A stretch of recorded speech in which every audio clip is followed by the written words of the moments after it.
Hi friends, എല്ലാവർക്കും പുതിയൊരു വീഡിയോയിലേക്ക് സ്വാഗതം. ഇന്ന് നമ്മൾ ക്രിസ്മസ് സ്പെഷ്യലായിട്ടുള്ള നല്ലൊരു പഞ്ഞി പോലുള്ള ഒരു അപ്പത്തിൻ്റെ റെസിപ്പിയാണ്.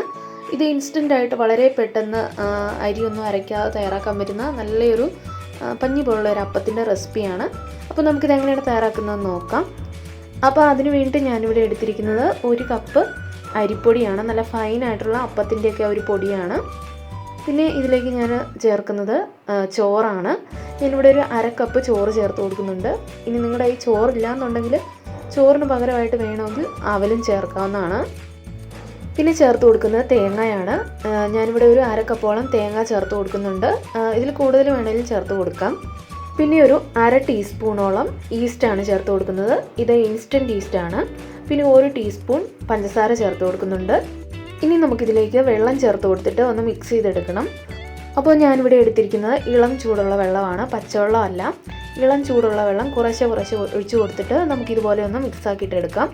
പിന്നെ ഈ ഒരു മാവ് തയ്യാറാക്കി നമ്മൾ 1 മണിക്കൂറിനുള്ളിലാണ് ഈ ഒരു അപ്പം തയ്യാറാക്കുന്നത്. അതുകൊണ്ട് തന്നെ നമ്മൾ ഇതിലേക്ക് ഈസ്റ്റ് എടുക്കുമ്പം ഇൻസ്റ്റൻ്റ് ആയിട്ടുള്ള ഈസ്റ്റ് തന്നെ എടുക്കണം.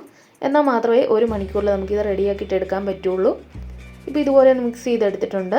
ഇനി ഇതൊരു മിക്സിയുടെ ജാറിലേക്ക് നമുക്കിട്ട് കൊടുക്കാം. ഞാനിവിടെ 1 കപ്പ് അരിപ്പൊടിക്ക് 2 കപ്പ് വെള്ളമാണ് എടുത്തിരിക്കുന്നത്. ഓരോ അരിപ്പൊടിക്കും വ്യത്യാസം ഉണ്ടാവും. അപ്പോൾ കൂടുതലോ കുറവോ അതനുസരിച്ച് നമ്മൾ നോക്കിയിട്ട് ചേർത്ത് കൊടുക്കണം. ഇനി നമുക്കിതൊന്ന് ഇതുപോലെ ഒന്ന് അടിച്ചെടുക്കണം. ഞാൻ നല്ല രീതിയിൽ ഒന്ന് ബ്ലെൻഡ് ചെയ്തെടുത്തിട്ടുണ്ട്. ഇനി ഒരു ബൗളിലേക്ക് ഒഴിച്ചു കൊടുക്കാം. അപ്പോൾ ഇതാ ഇത് കണ്ടോ, ഇതേപോലെ ഒരു കൺസിസ്റ്റൻസിയാണ് ഈ ഒരു അപ്പത്തിന് വേണ്ടത്. ഒരുപാട് ലൂസും അല്ല, ഒരുപാട് അങ്ങോട്ട് ടൈറ്റും അല്ല, ആ ഒരു രീതിയിൽ. ഇനി നമുക്കിതൊന്ന് അടച്ച് വെച്ചിട്ട് ഒന്ന് റെസ്റ്റ് ചെയ്യാൻ വേണ്ടിയിട്ട് 1 മണിക്കൂർ മാറ്റി വെക്കാം.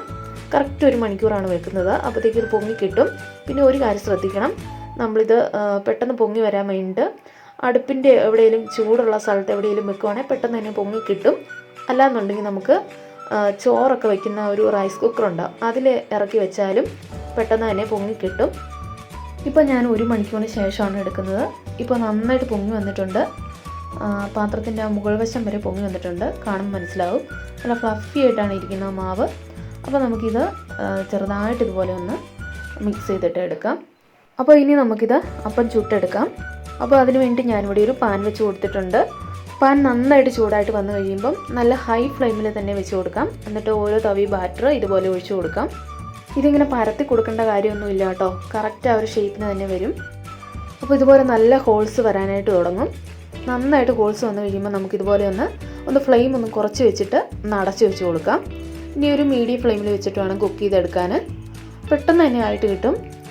അപ്പോൾ അത് കണ്ടോ, നന്നായിട്ട് വെന്ത് വന്നിട്ടുണ്ട്. ഇത് ഞാൻ മറിച്ചിട്ടൊന്നും കൊടുക്കുന്നില്ല കേട്ടോ. അപ്പോൾ ഇത്രയേ ഉള്ളൂ, വളരെ സിമ്പിളാണ്. നല്ല പഞ്ഞി പോലുള്ള അപ്പമാണ്, നല്ല ഹോൾസൊക്കെ വന്നിട്ട്. അപ്പോൾ ഓരോന്നും നമുക്ക് ഇതുപോലെ തന്നെ ഒന്ന് ചുട്ടെടുക്കാം. അപ്പോൾ ഇത്രയേ ഉള്ളൂ, നല്ല സിമ്പിളായിട്ട് ക്രിസ്മസിനൊക്കെ തയ്യാറാക്കാൻ പറ്റുന്ന നല്ലൊരു അപ്പത്തിൻ്റെ റെസിപ്പിയാണ്. അരിയൊന്നും അരച്ച് വെക്കൊന്നും വേണ്ട. അരിപ്പൊടി ഉണ്ടെങ്കിൽ നമുക്കിതുപോലെ പെട്ടെന്ന് തയ്യാറാക്കി എടുക്കാം. പുറകുവശമൊക്കെ നല്ല മൊരിഞ്ഞിട്ടുള്ള അപ്പമാണ്. ഇത് നമുക്ക് കറിയൊന്നും കൂട്ടാതെ കഴിക്കാനും നല്ല ടേസ്റ്റാണ്. ചിക്കൻ കറിയോ ബീഫ് കറിയോ ഒക്കെ കൂട്ടി കഴിക്കാനും നല്ലൊരു ടേസ്റ്റി ആയിട്ടുള്ള അപ്പമാണ്. അപ്പോൾ സിമ്പിളായിട്ടുള്ള ഒരു അപ്പത്തിൻ്റെ റെസിപ്പി നിങ്ങൾക്ക് ഇഷ്ടമായിട്ടുണ്ടെങ്കിൽ ഒന്ന് ലൈക്ക് ചെയ്യാൻ മറക്കണ്ട. അപ്പോൾ അടുത്തൊരു അടിപൊളി റെസിപ്പി വീഡിയോ ആയിട്ട് വീണ്ടും കാണാം. താങ്ക്